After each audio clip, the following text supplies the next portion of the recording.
My subject is Atmanirbhar, self-reliance. The political resonance of that slogan and the economic truth.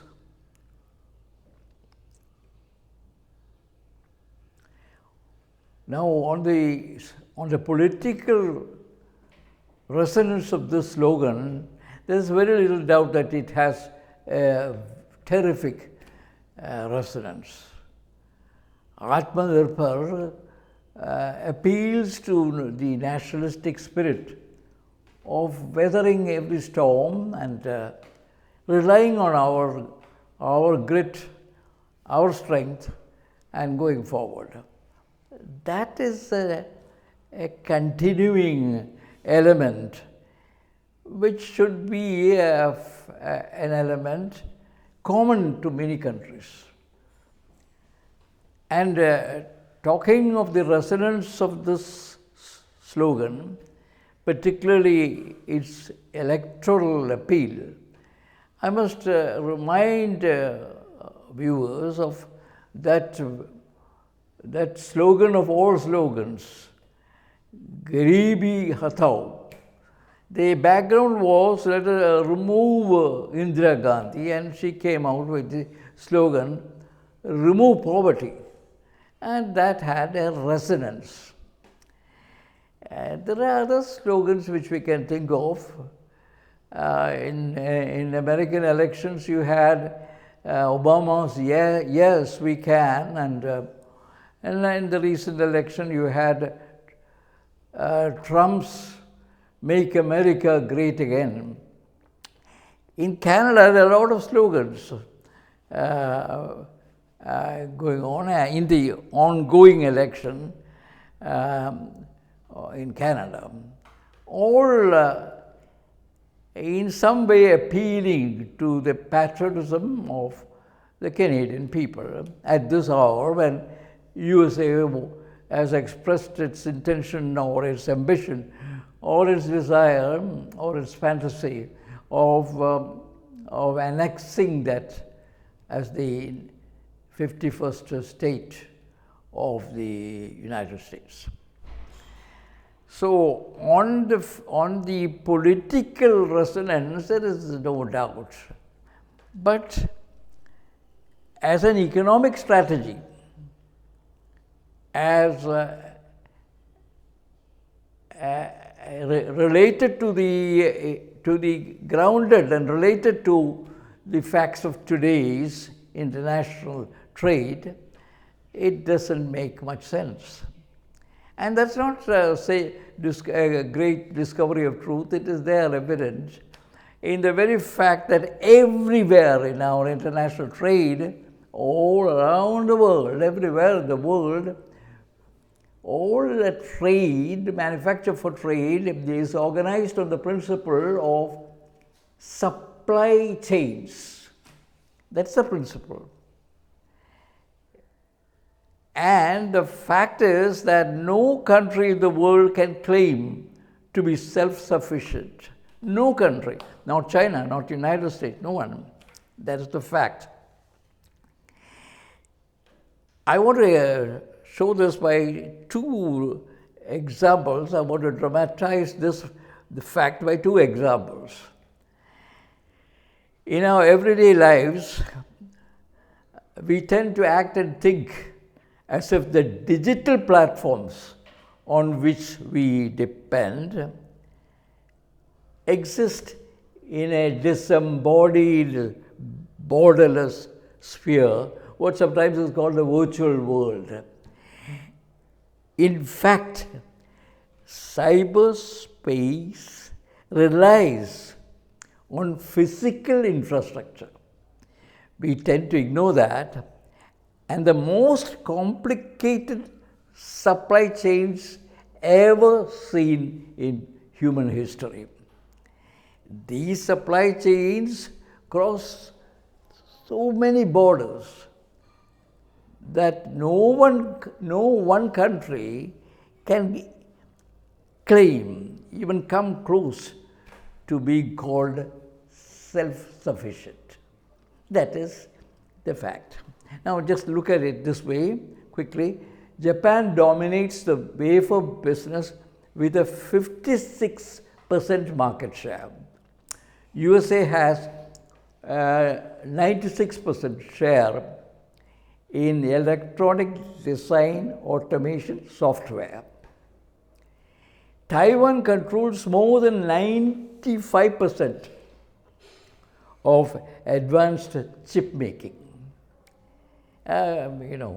Nanoscale precision engineering is there, Taiwan's, for all to see. China processes more than 90% of many critical minerals and magnets needed to make digital goods. So this is the intertwining relationship in a matter like the digital platforms, even for that. All other manufacture, call it by any name, is based on supply chains. Another example that comes to mind is Apple, a few years ago, not too many years, maybe 3 or 4 years ago, decided that they would venture into electronic electric vehicles. And they decided for their own reasons that they would stay away from China's supply chain and build a fresh one, a fresh supply chain. Now, after almost a decade of work on this, they gave up after having sunk about $5 billion on this venture. The reason? The supply chain, so far as electric vehicles are concerned, that is very much controlled by China. You can't escape that and go by another supply chain route. This also underlines the fact that building new supply chains is not an easy task. Not impossible, but not an easy task. So, what I am saying is simply this, that Atmanirbhar as translated into a country being self-sufficient, self-reliant in everything is something that does not align with the present reality of international trade.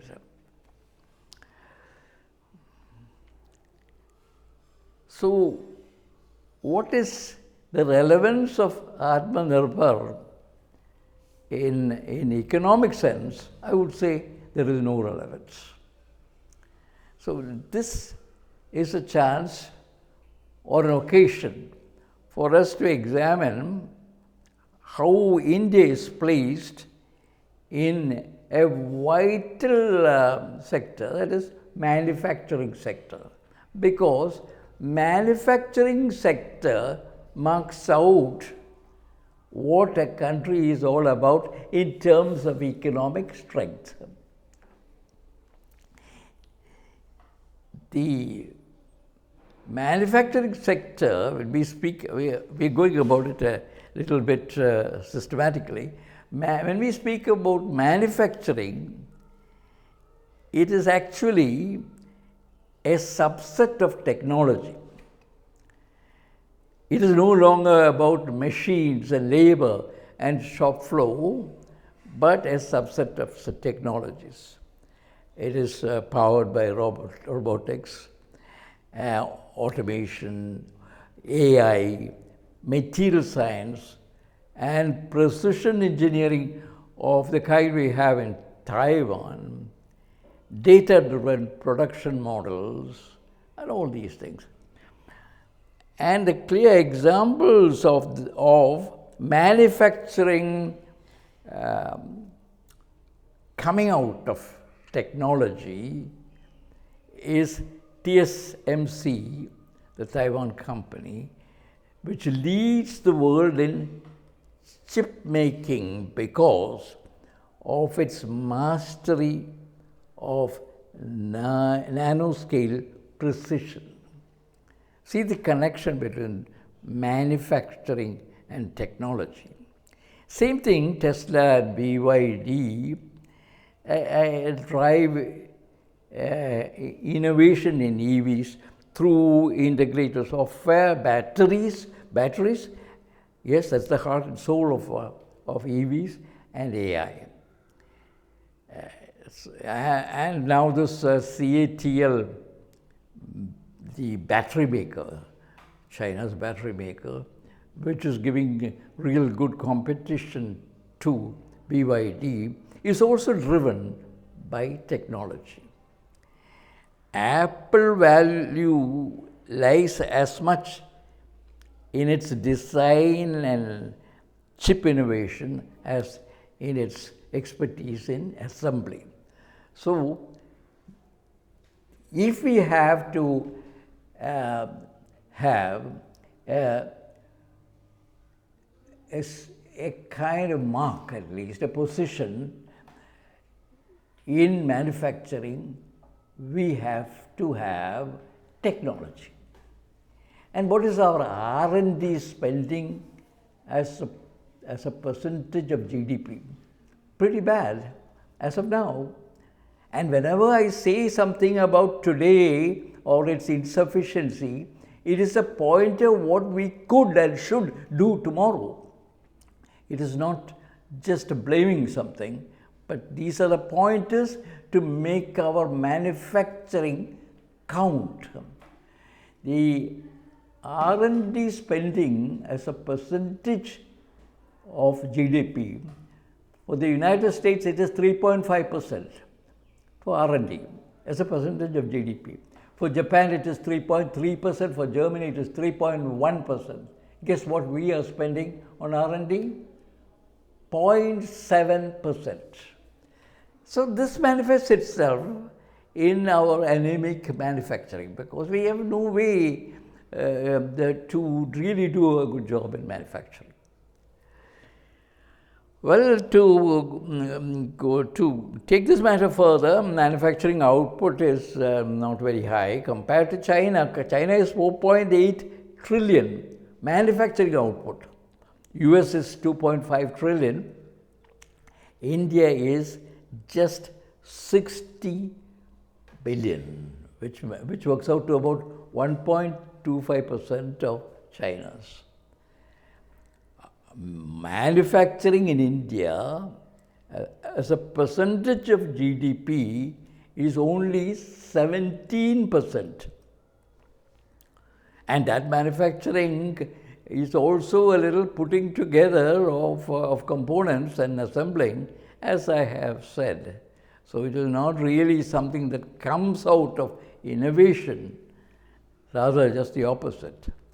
Our services account for 53% of our GDP. So 17% manufacturing and 53% services contribution to GDP. There you find it's a little lopsided. Definitely a big country like India, to count in international trade, to count in economic strength, must have a higher percentage higher percentage of GDP, manufacturing as a percentage of GDP.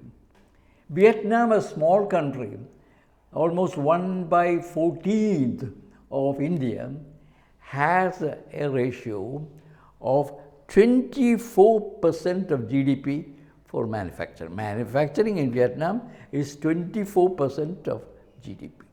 So these figures underline the fact that our manufacturing is on a weak basis, and this manifests itself in exports. I just mentioned about Vietnam, 1/14 of of our population size, their exports, they are just about 100 million people, while we are 1.4 billion, so we're 14 times. We are 14 times bigger. Their exports to US in this controversy here with Trump clobbering everyone with tariffs, their export figure to the US is $50 billion more than that of India. So all of these things show that real overhaul of the manufacturing sector is absolutely required. Now, apart from some of these things, what is the fact on the ground again, pointing to the policy corrections required in the future? I am not going to spell out the policy corrections. They are evident that policy corrections, if you want manufacturing to count, and if you really need India, want India, as all people want, that India should be a manufacturing power, then the present indicates what should be done in the future. Global high-tech firms and retail companies say India is a harder place to do business than China or even Vietnam. A hard place to do business. Why? Because the main thing really, because our tax authorities, our inspection authorities, all these are stuck in a Soviet era perspective or Soviet era attitude, suspicion of everything else. The state has got to be the big brother, that kind of attitude. So what happens is that even now there are multinational companies, big companies, who have enormous tax claims from the government. This taxing in India has got a punitive attitude. It's not just taxing, there is a punitive attitude in taxation. And that is definitely a thing that puts them off. Even now, Volkswagen and a lot of others, yes, Kia, everybody has got huge tax claims from the tax department. And they have to fight it in the courts, they have to fight it everywhere. There are flip-flops in taxation rules. Taxation rules are not clear, badly written legislation, and so far as taxation is concerned. So all these things add to the worries of those who want to do business in India. There are many reasons for this state of affairs. I just highlighted or just spoke in strong terms about taxation and taxing authorities. But so is the red tape, everything, and the lengthy procedures and all that. But there is one thing that stands out, and that is that for the future, at least, there should be a simplification of these procedures. I cannot but remember how quickly Nandan Nilekani changed the whole landscape. In about 8 to 9 years, he brought about a big change in this Aadhaar, UPI and all that. Believe me, we now can pay our grocery or even the small chai wala with our device, which will be a UPI, a smartphone we have, and we can pay them off. It may be a bill of maybe 20 rupees or 30 rupees. Even that can be paid. Nowhere in the world is there such an ease of payments. So when we decide to do a thing, we can do it. And Dr. Manmohan Singh's act of action of bringing in Nandan Nilekani as the head of this whole thing was a brilliant move. Absolutely brilliant move. Why do I say this? Because this whole thing of manufacturing and all the red tape and all the taxation claims and the Soviet era attitude, all that requires another Nandan Nilekani type of person to come and clean up all these things and say, to hell with all these old things, old procedures, let us start forward looking and then get rid of most of these things. So that cannot be done through the existing bureaucracy. On the bureaucracies, the less said the better. So that is why I said that. Now, when we say manufacturing has to come to the levels that exist in Vietnam and China, we must remember that the basis of that was started about roughly 30 years ago. It took about 30 years to fix this. Why? Because the basic thing is education. Education at the school and university level has to be something that is realistic, not the kind of education you have here. Something really connected with industry. Do you believe me that even as I speak, hundreds of courses are being opened in China's universities and research institutions for battery chemistry. Because they feel that's the future. The internal combustion engine is definitely the past. And they are putting all their research, all their young men in the universities working in laboratories on this one thing. Battery chemistry is a separate science course. So that is the kind of nimble-footed moves that people make. And definitely, as someone who was connected with mentoring young people for a considerable number of years, I must say that the kind of graduates we are producing, I would say producing without any application of mind, they are pretty worthless because they are only an example of people not rising to their potential. This is very sad indeed because it is a waste of resources. So that again, the school and university education attuned to the modern times. If you want a model, you have Vietnam. I have only to go to Vietnam and then you'll see how that works.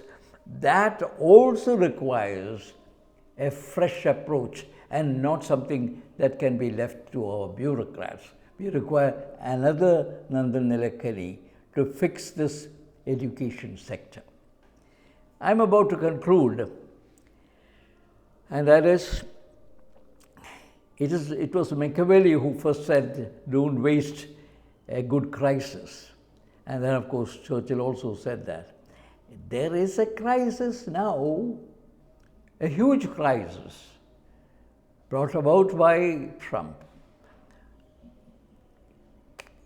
Capital is moving out of US investments in US, whether it is any US related thing, US stocks or anything else, it is moving. Capital is available and it will go to those countries where there is a reasonable chance of returns. And that presupposes various things. Like earlier I said, that the taxation, the attitude of the government, etc. So that is one opportunity. Two, yesterday's force like South Korea and Japan are talking to China. That's a big move, nimble-footed. Brazil is talking to both China and the EU. That is being nimble-footed. So let us try to use this crisis to change quickly our ways. There is, in my opinion, every possibility that the US and China, at US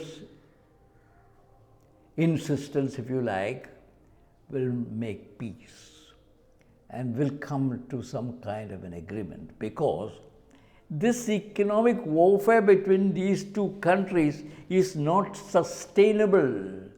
It is against all logic, and therefore the inescapable conclusion is that Trump will see that he maneuvers to see that he speaks to China, and there will be some kind of reasonable understanding between the United States and China. India should be aware of this, that they have to be very clever and nimble-footed in all kinds of possibilities that come. But it makes no sense, in my opinion, to ignore China.